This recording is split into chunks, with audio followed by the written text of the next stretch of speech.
Você já ouviu falar no Acordo de Paris? Explicando bem, de um modo bem simples, é um conjunto de medidas que vários países se comprometeram a adotar para diminuir o impacto das mudanças climáticas.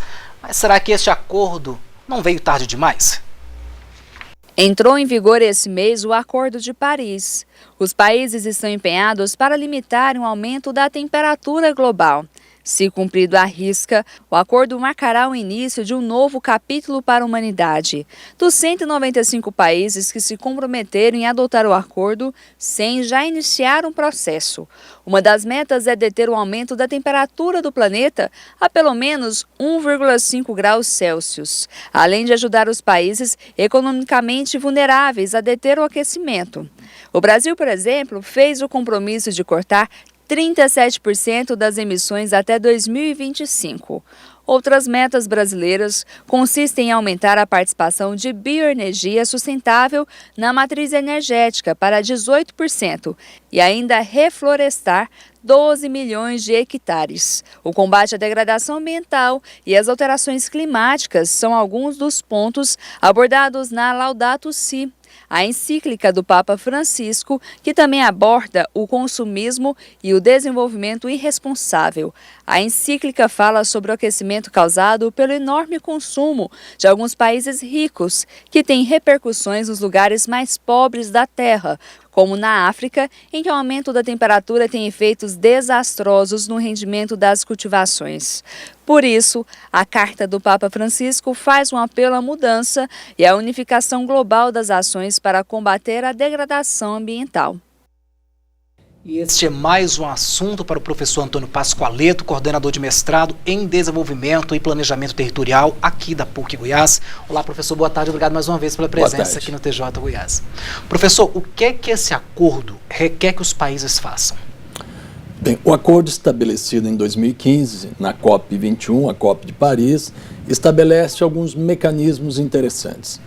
Digamos, ele substitui o protocolo de Kyoto a partir de 2020, ele estabelece um fundo verde de 100 bilhões de dólares anuais, uma revisão a cada 5 anos do plano de metas de cada país, mecanismos de transferência de tecnologia e desenvolvimento de tecnologia, um mecanismo de perdas e danos àqueles países que contribuíram menos com o aquecimento, mas vão ser mais vulneráveis a tal, e também transferência de conhecimento entre essas partes, né?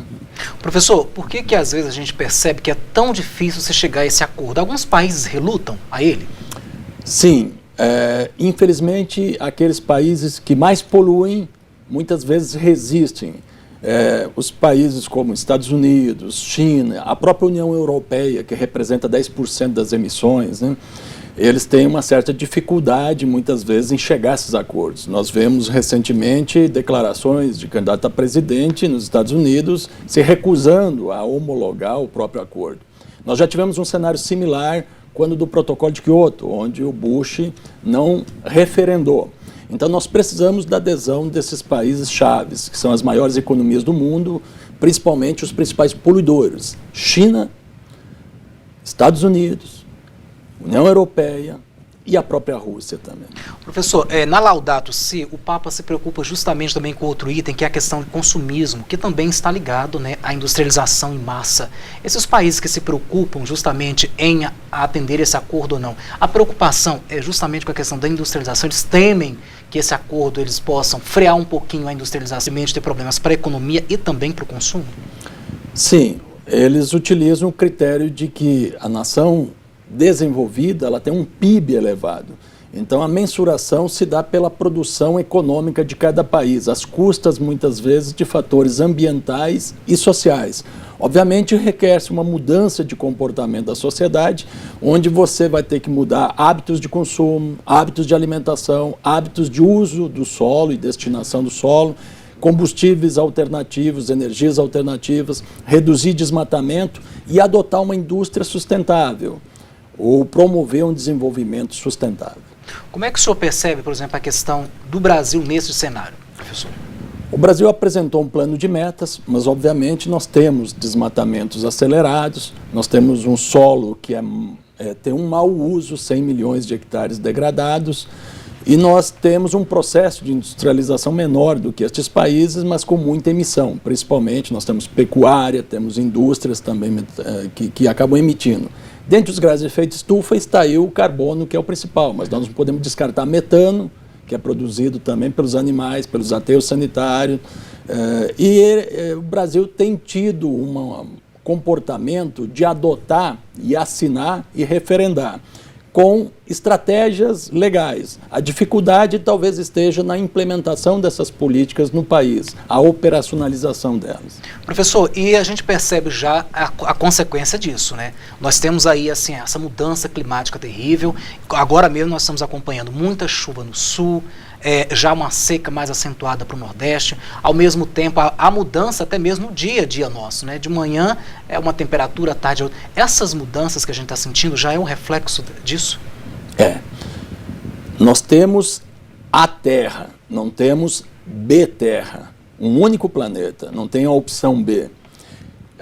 Limitar ao acréscimo de 1,5 graus, isto aos níveis da Revolução Pré-Industrial, antes da industrialização, ou limitar 2 graus até o ano 2100, é o desejável. Mas se não forem adotadas medidas adequadas, as previsões elevam para 3 a 3,4 graus até o ano 2100 a temperatura do planeta.